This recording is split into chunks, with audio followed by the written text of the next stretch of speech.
అందరికీ నమస్కారం.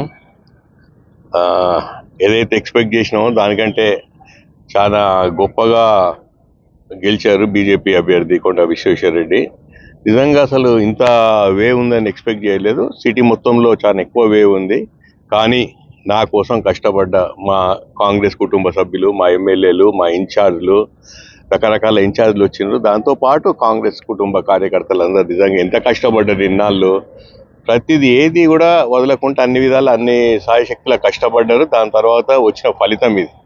దీనికి వేరే రీజన్ ఏం లేదు. ట్రెండ్ ఉంది, వేవ్ నడుస్తుంది కాబట్టి సిటీ మొత్తంలో వన్ వే పడింది. దాన్ని ఎట్లా కవర్ చేయలేము కాబట్టి ఓటమిని అంగీకరిస్తూ నా తప్పే ఉన్నా కూడా కాంగ్రెస్ పార్టీ కుటుంబ సభ్యులందరికీ మన్నించమని అడుగుతున్నాయి. ఎందుకంటే నా శక్తులా నేనైతే కష్టపడ్డాను. దాని తర్వాత అయిన ఫలితం ఇది. సో అందరం అంగీకరిద్దాం ఓటమిని. తర్వాత విశ్వేశ్వర రెడ్డి గారికి కంగ్రాచులేట్ కూడా చేస్తూ థ్యాంక్ యూ. పార్టీ మారడం ఏమైనా ఓటమి కాదా?